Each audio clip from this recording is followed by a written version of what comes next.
ہمارے نمائندگان ہمارے سروں سے موجود ہوں گے۔ سب سے پہلے ہم کراچی کی بات کریں گے، اور کراچی میں بھی قرآن پاک کی بے حرمتی کے خلاف گلستان جوہر میں واقع ہے مسجد جامع ابوبکر کے باہر سنی علماء کونسل کی طرف سے احتجاج کیا گیا۔ اسی پر بات کریں گے، ہمارے نمائندے کفیل احمد ہمارے ساتھ موجود ہے۔ جی کفیل، آگاہ کیجیے گا اس ریلی کے حوالے سے۔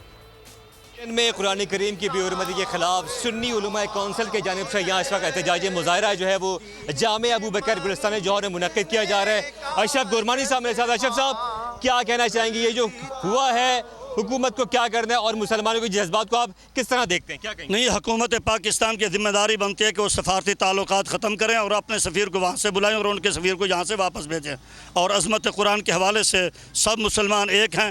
ویسے جو حکومت نے یہ جو اقدام اٹھایا ہم اس کی بھی تحسین کرتے ہیں۔ اچھا، یہ واقعات ایسے بڑھتے جا رہے ہیں تو ان کی روک تھام کے لیے کیا کچھ کرنا ہوگا تاکہ یہ آئندہ یہ واقعات نہ ہوں، اور جو مغربی ممالک ہیں ان کو کیا میسیج دیں گے؟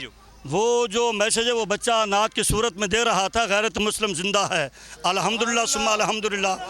ٹھیک ہے کفیل احمد، بہت شکریہ۔ یہ کراچی میں سنی علماء کونسل کی جانب سے احتجاجی ریلی نکالی گئی۔ اسی طرح اسلام آباد میں بھی جو تاجر برادری تھے، سول سوسائٹی کے لوگ تھے، وہ بھی سراپا احتجاج نظر آئے۔ انہوں نے بھی سڑکوں پر ریلیاں نکالیں اور سویڈن میں قرآن پاک کی بے حرمتی کے خلاف شدید احتجاج ریکارڈ کرایا۔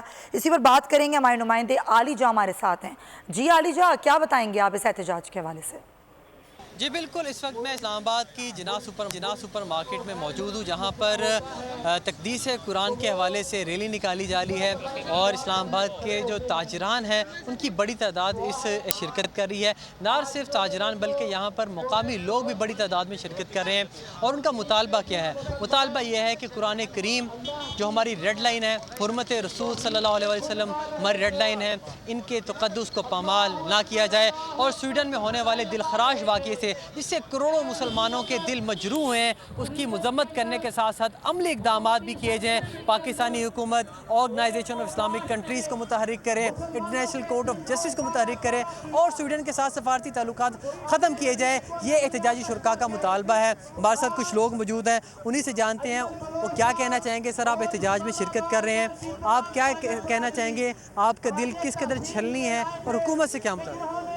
جس دن سے یہ واقعہ پیش آیا، میں نہیں پوری امت مسلمہ خون کے آنسو رو رہی ہے، اور اس طرح کے واقعات دنیا کفر جان بوجھ کر اوچھے ہتھ کنڈے اس لیے استعمال کرتی ہے تاکہ وہ اپنا کوئی قد کاٹ دنیا کو دکھا سکے۔ تاجر برادری بھی اسلام آباد میں سراپا احتجاج ہیں، لوگ غم و غصے کا شکار ہیں، ہر دل رنجیدہ ہے، اربوں مسلمانوں کے دل کو تکلیف پہنچی، اور آج جب پاکستان بھر میں حکومت کی اپیل پر یوم تقدس قرآن منایا جا رہا ہے تو پشاور میں بھی جو خواتین ہیں وہ آج سڑکوں پر نکل آئی ہیں، اور ہمارے نمائندے آصف ہمارے ساتھ ہیں، ہم ان سے بات کرتے ہیں، وہ ہمیں بتائیں گے کہ آج پشاور میں کس طریقے سے ریلی نکالی گئی۔ جی آصف۔ ہاں جی بالکل، سویڈن واقعے کے خلاف جہاں پر دنیا بھر میں احتجاج ہو رہے ہیں، وہیں پشاور میں بھی مختلف سیاسی جماعتوں اور تنظیموں کی جانب سے بھرپور مظاہرے کیے جا رہے ہیں۔ خواتین کی بڑی تعداد بھی مظاہروں میں موجود ہیں، منتخب بات کریں گے کہ وہ کیا کہتی ہیں آج کے مظاہروں کے حوالے سے، ان کا کیا مطالبہ ہے۔ دیکھتی ہیں آج کے احتجاج کے حوالے سے کیا کہتی ہیں۔ اللہ کی کتاب پہ جان بھی قربان ہے، اللہ کی کتاب پہ جان بھی قربان ہے۔ مظاہرے کے حوالے سے کیا کہیں گے آپ؟ بسم اللہ الرحمن الرحیم۔ یہ جو سویڈن میں عید الاضحیٰ کے دن ایک نفرت انگیز حرکت ہوئی ہے جس نے تمام مسلمانوں کو جھنجھوڑ کے رکھ دیا ہے، سب سے پہلے تو ہم اس کی بھرپور مذمت کرتے ہیں۔ بار بار ایسا ہو رہا ہے، بار بار ایسا ہو رہا ہے مسلمانوں کے ساتھ، آخر کیوں؟ ٹھیک ہے آصف شہزاد، بہت شکریہ۔ پشاور سے ہمیں آگاہ کر رہے تھے، یہاں پر خواتین بھی سراپا احتجاج تھیں، قرآن کی حرمت کے لیے جان بھی قربان ہے، اس طرح کے نعرے لگائے جا رہے تھے۔ عوام کے لیے ایک اور مشکل، آٹے کی عدم دستیابی پر عوام پریشان۔ آٹے کی فراہمی خاصی مشکل کا شکار ہے اور عوام کو مشکلات کا سامنا ہے۔ شدید گرمی میں یوٹیلیٹی سٹورز کے باہر لمبی لمبی قطاریں۔ گھر میں آٹا نہیں ہے، گھر والے جو ہے نا ہم لوگ تندور کے آٹا لے کے، روٹی لے کے جو ہے نا اسی پہ ہی گزارا کر رہے ہیں۔ بول نے نبھائی صحافتی ذمہ داریاں، پہنچائی گھر گھر یہ آواز۔ یوٹیلیٹی سٹور سے سستے آٹے کا حصول شہریوں کے لیے خواب بن گیا۔